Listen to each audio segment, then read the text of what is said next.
like let me know that you got it done. And now let's get into the meat and potatoes of today's lesson. We did a review, we went over the instructional error. Now let's talk about player interaction inside of Unity. So what we're going to do, we're going to create a custom control for our player, right? And the way we do that is we are going to go to select a module 2 input movement. It says here it's in Unit 2 lesson 2, but I think I haven't made an error here, and it should be in, yep, Unit 2 lesson 4. So just go to Unit 2 lesson 4 and double click where it says module 2 input movement. From here you will see I have game objects. I have this one and this one, like so. What I want to do is I want to select the player one on the left hand side, and you see that this player has a rigid body and a box collider 2D. Before we can make any playable character interaction, we need to have a rigid body 2D and a box collider 2D. Again, rigid body controls gravity, box collider controls whether or not an object is solid. These two components are added, so from here, what I'm going to do is I'm going to do the next step. We're going to start creating some player interaction. Now, player interaction requires 3 things to make it work properly. Whatever code you do for your player interaction, you want to put that inside your update function. Reason being is you always want the game to check if you are pressing a certain button on the keyboard, and if that is the case, it will move the character, and you will be able to interact with that character. You want to make sure you get a keyboard input, and then we're going to change the rigid body 2D properties in game so that it actually works. What we're going to do is we're going to do this together as a class, and we're just going to set it up really quickly. We'll go back to Unity. We're going to right click on any open space in your project window, create C# script, and then name that script player movement. So what I'm going to do is I'm actually going to go CF lesson activity, Unit 2 lesson 4, and in this window I'm going to right click, create C# script, and I'm going to call this player movement. And press enter, like so. From here, I'm just going to double click in here and start working on it. So, like I said, to make our character move, we need to first go into the update function because all the code we're going to do is going to be stored inside of update. Now, the second concept you need to know is what's called input. Now, when you think of input as like when you're playing a video game. If you want to jump in a video game, you press either A or X. Pressing those buttons is just pressing input. And then with that input, the game programs something to happen when you press that button. We're going to do the same thing here. What I'm going to do is I'm going to create a script that will allow me where if I press, like for example, the W key on the keyboard, my character will move up. So to break it down, just logically think about it. You want to check if you are pressing the button. From there, there's a concept we learned about in your past year classes called conditionals, and more specifically, we learned about the if statement. So we do if, open close parentheses, like so. From there, we want to check if we are pressing the button. The way we do it inside Unity, we type in the keyword input.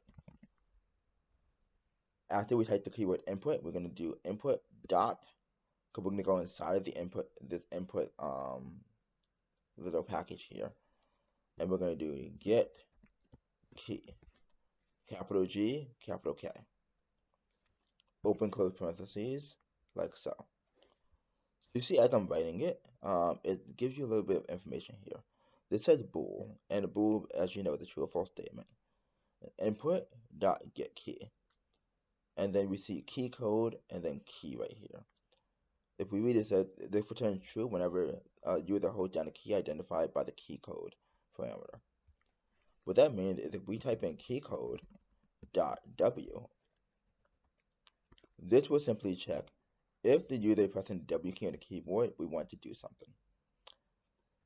We did the closing parentheses here and then closing for this conditional. And then from there we do open close curly bracket like so. So right now I just want to check and make sure this works. So we do if input.get key code W. Just to check and make sure it works, we'll do a debug.log and then do this worked. save this real quick. I'm gonna go to Unity, let the script do a thing, and I'm gonna go to player one. I'm just gonna add this script to the bottom of player one. So I can do this one of two ways. I can either select the script from inside of my project window and drag it underneath the box color 2D. You'll see a little blue little tab appear and let go. Or if you want to, you could just click where it says add component and just type in the name of the script, which is called player move it, and do it that way as well. So since that script has been added to my object, I'm going to press the run button and see if it worked. Go to console. I don't see it working. So let me just go double check to make sure I did that properly. Oh, that's why it didn't work. I didn't press the key. Let's run it again. Remember, we're checking to see if we press the key. So I'm going to hover over here, press the W. And see, whenever I press W, it says that this worked. Cool, so I know my conditioner works. Now I'm going to actually start modifying it so I can move this object. Now, if you want to move the object, what we're going to do is we are going to find the component that deals with gravity and physics. We know that the component that deals with gravity and physics is called rigid body 2D. So I'm going to get that component. So I'm going to do get component dot, hold on,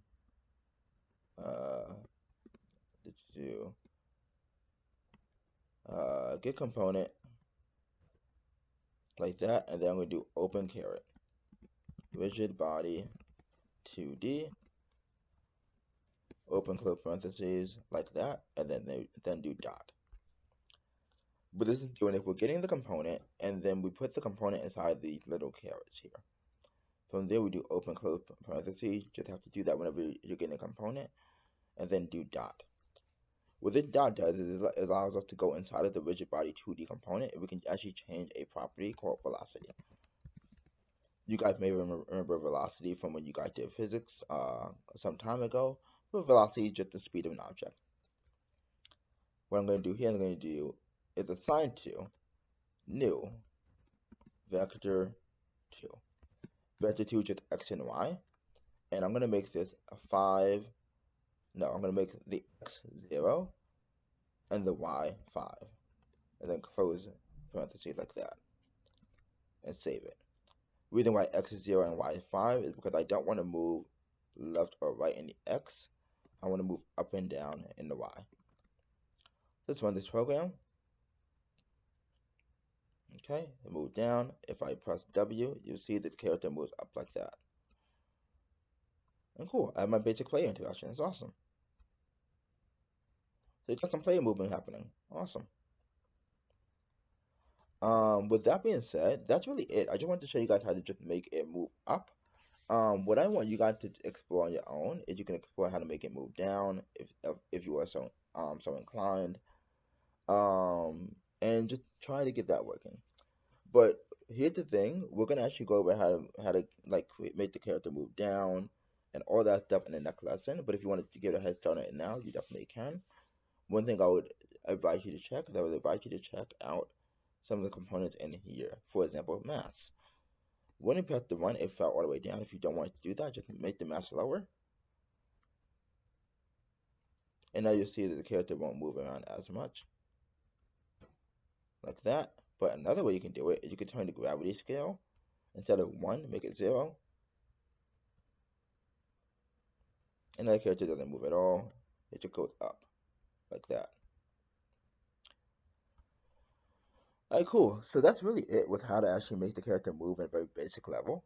All we're doing is just going to the component that controls gravity and setting the velocity to be something new. In this case, we're setting it to be the x to be 0 and the y to be 5. And that's really it.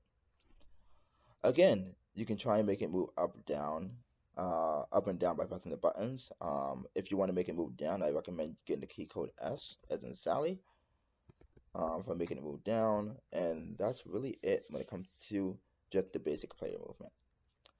Get this working on one script and then the other script with the other object, and that'll really be it. The very last thing to cover with this is, boom, the programming challenge sheet number 2.